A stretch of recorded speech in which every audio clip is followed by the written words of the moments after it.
Hey guys, welcome back to the podcast. I have special guests here with me, Tatjana Anders, and we're here to talk about her film, Your Reality. Before we get into all the things, all the questions about the film, I just wanted to take a moment to welcome you to the show and say thank you for joining me. Thank you so much for having me. It's such a pleasure. Yeah. So before I even get into my questions, I really just wanted you to kind of talk about where the inspiration for this film came from, and when you knew that you wanted to make this into a film. Sure. So the inspiration really came from, I guess, two things. Number one was I really wanted to make a short film about something that is important and also touches people and can sort of help people with a particular issue rather than just kind of, making any generic films. And then it so happened that I stumbled across this gaslighting article and I read it. Funnily enough, actually, my now husband, then boyfriend, sent it to me, being like, "Oh, we had a really nice chat with him." And I told him, like, I'm really looking for something like interesting, psychological. And he's like, "This is really interesting, like, take a look." And I did. And straight away it reminded me of a situation that my friend was in, who has been going through like a really difficult relationship with her ex at the time, who has sort of like really been toying around with her and making her feel crazy, and she really lost a lot of like confidence in herself. She's this like amazing, wonderful, always, usually, always really like smiley and fun.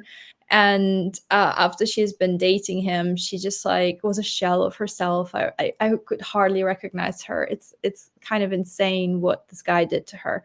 But the hallmarks of like gaslighting, really, there are all these like red flags that I could immediately recognize in her relationship. And I was like, wow, I think I need to raise awareness on this topic, because actually not I didn't know about it, and I don't think many people did back then. It's much, much better now. A lot of people have heard about it, but I think now the problem is more like that. People like, oh, the minute someone tells a lie, it's like, oh, you're gaslighting me. Whereas it's now it's more just like, it's a lot of people know the term, but they don't really know what it means. So Right.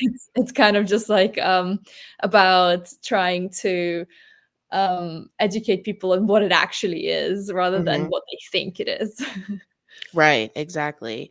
Yeah, and it is sad that so many people, I think especially women, can relate to Mm. that. I have a friend that went through a similar situation, and so I've seen what that looks like as well. And your film is available on YouTube for people to watch, and it has surpassed 6 million views. Yeah, it's kind of Girl, sad. that's a lot of views. That's a lot of people watching. And so many comments too, people sharing their own stories as well. So clearly so many people relate to this. How did Mhm. you feel when you found that out or when you saw that so many people were watching and engaging with it? It's such a funny thing, because looking back at it, when we first uploaded the video, we only had maybe like about, I don't know. I was really excited when we hit like 1,000 views. I was like, wow, we Yeah. got 1,000 views. It's so cool. And then it just kind of like went to like 10,000 and 100,000, and then we hit 1 million, and I was like, what is going on? Because I didn't even have like a YouTube following. Like my channel had maybe like 300 followers. So it wasn't like I had a big fan base or anything. So it's just this topic really hit home with people, and they were sharing it with their friends. And then like I was talking to a friend of mine who's originally from um Estonia, and she went home to see some friends and family, and she's like, "Oh, my friend sent me your film in Estonia," and I'm like, "That's crazy." Yeah. So yeah, no, it felt. I mean, it's a double-edged sword, because obviously, as a filmmaker and a creative, it feels amazing to have your film watched so many times. But at the same time, I'm like, that's actually scary, and in a way, I almost wish it wasn't the case, because it means that so many people struggling with this topic, with this issue. So um it's kind of tough. And honestly, like the first few months, and I'm still trying to do that, but the first kind of like few months, when this whole thing started, when the video kind of like got a little bit viral, I was trying to like reply and read to every single comment. um and it was so like difficult for me to process, and to I just felt so sad, and really bad for all these people going for all these terrible, terrible things that, their husbands and boyfriends, and also even just like friends, do to them psychologically. So yeah, it's so tough. It's like it's a really tricky thing to and exciting thing for me to go through at the same time. Yeah, that would be a weird feeling to be happy, but then Mm. also be sad for the people that are relating to it. Yeah, I understand that completely. And then since the film has been out and you gained so much success from this, has it opened up conversations with you and your friends or your family to be able to talk about these things? Because I think now people are a little bit more open about abuse, but it could still be a tough thing to discuss. So I was Yeah. wondering if maybe you were able to kind of like get these conversations started in your own personal relationships. Oh yeah, definitely. So many friends opened up, and I didn't even know that they have gone through something similar. Yeah, so many people opened up to me about it. And even men, some men kind of like comment and like, well, this is like not a one-way street. And it's true. I mean, it's more common for men to be the abuser, but it's very possible, and also happens that women are the gaslighters and the men are the victims. So I think in me, in my personal life, it's been kind of like just a few friends that really opened up to me, and like told me stories. One friend in particular has had it really hard because she also has a daughter, and her sort of ex-partner has been almost like holding her daughter ransom, sort of Mm, trying to um get her on his side, and so that she is sort of against her mom. And I don't know, it's been very messy, and she's been going for all these like court processes, and he's made her life so difficult. And the thing is that she's like, when he spends time with her, he doesn't even care about her as much. You know what I mean? Like, she's like, she doesn't, like, when I leave her with him, I don't see him being like, oh, my daughter, I'm having an amazing time with you. Let's like do some fun stuff together. It's kind of like more just he wanted to hurt her more right. than he wanted to have the child. You know what I mean? It's Yeah. like, Yeah. oh, so ugly. Yeah. That's horrible. I've seen that too, where people use their children just to get back at Mm, the people they used to be with, which is ridiculous because it should be about the child. It should be about exactly. doing what's best for the child. And I guess some people don't understand that. I don't know. I know you mentioned at the top of the interview that you had read through an article. So I was curious, was there any research involved in this process of you making the film? Like, did you kind of go back and see what more you could find out?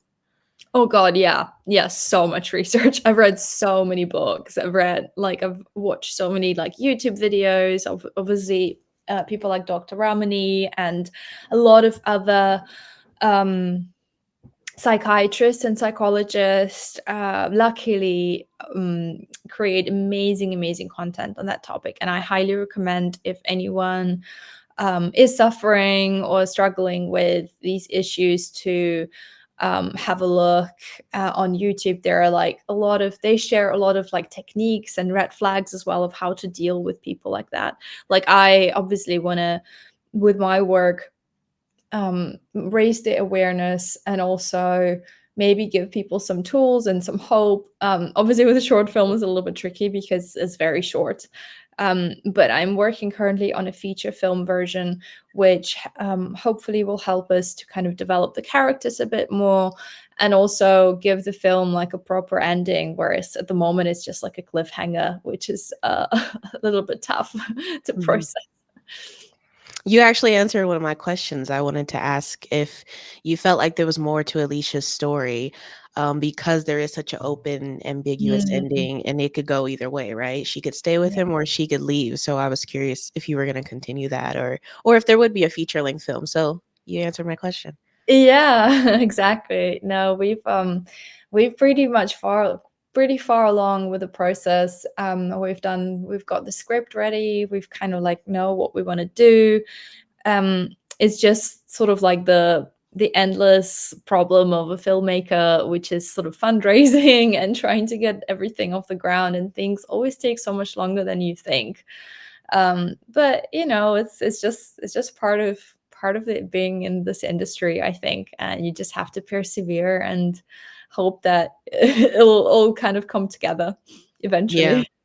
Yeah, and then I'm curious what your film endeavors are, like, creatively, do you see yourself, continuing to make films like this, like serious, hard-hitting topics, or do you think you kinda wanna venture out in different genres? Yeah, it's a good question. So I'm currently also working on like writing or co-writing like a TV/web series, which also deals with like psychological stuff and mental health. It's not maybe as related to like emotional abuse and stuff. So I'm kind of slightly getting away from that bit, but more just like internal, like the things that people deal with on a day-to-day basis, which is just, you know, being anxious. And some people suffer from depression or just like addiction and things like that, which I also feel like obviously we are all aware that people have these things, but I don't think that people are still until this point comfortable talking about it as much as they should.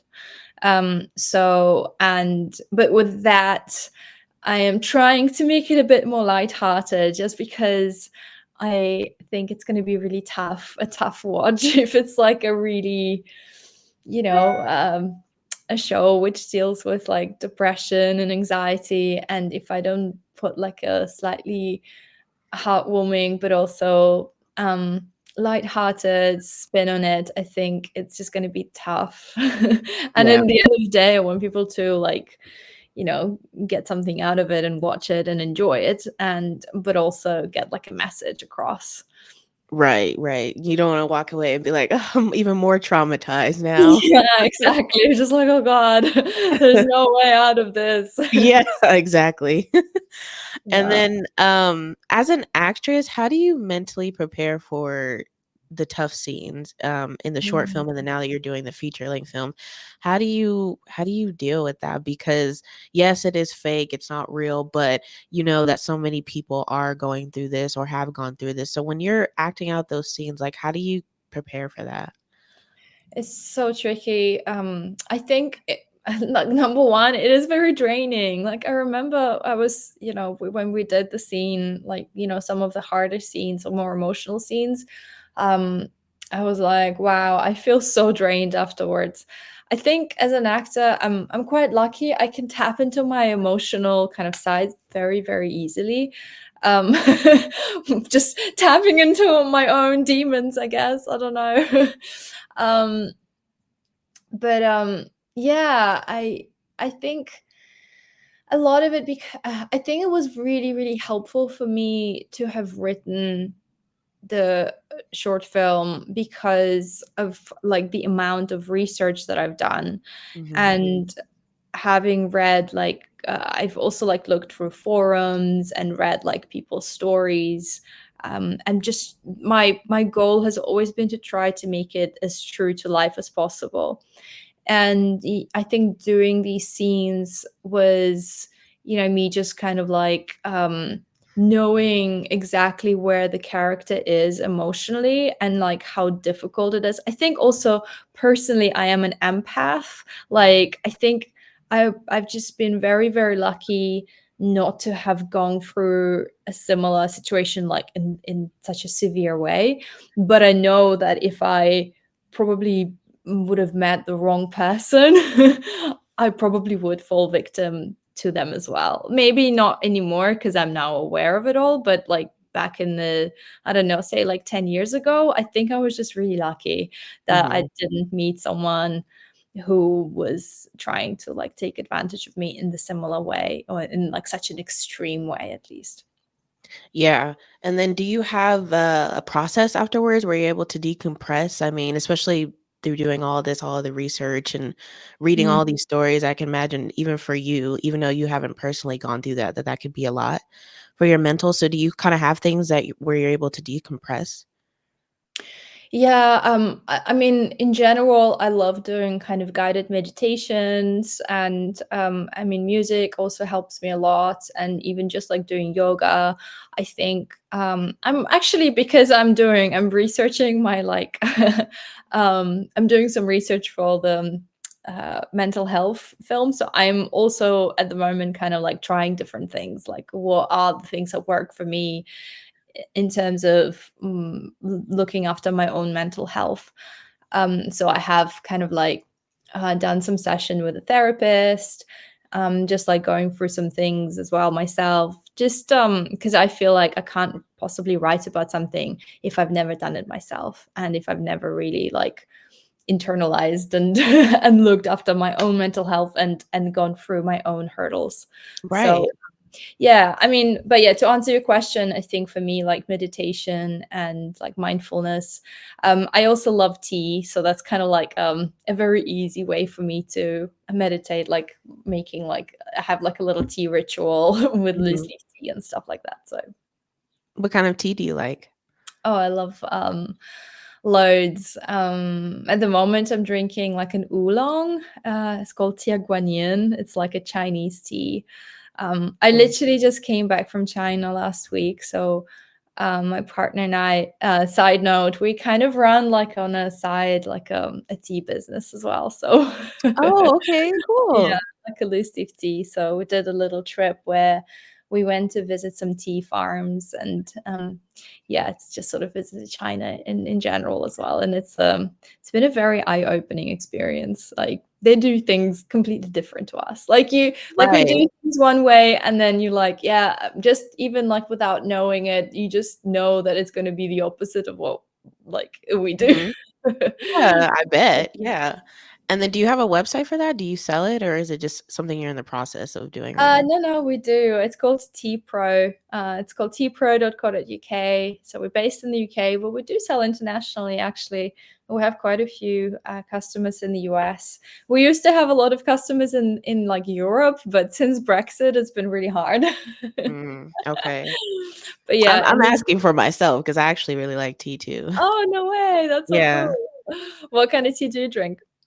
I think I typically go for, like, chamomile or maybe, like, a lemon Mm. tea, something like that. Because typically, I would drink tea when I wasn't feeling well, but then it's just nice to have sometimes. Sometimes it's just, like, comforting to have.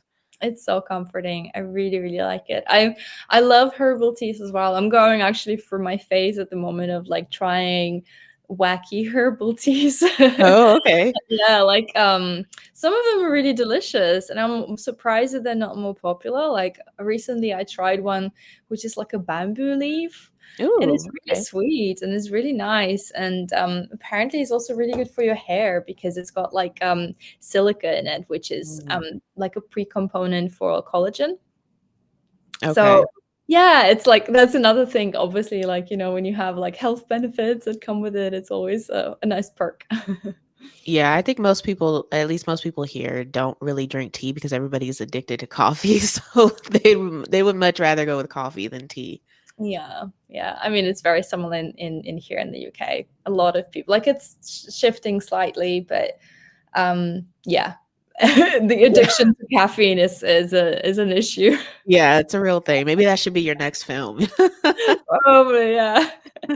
Lastly, I did wanna ask you just what's been your most eye-opening experience, that you learned throughout the whole thing?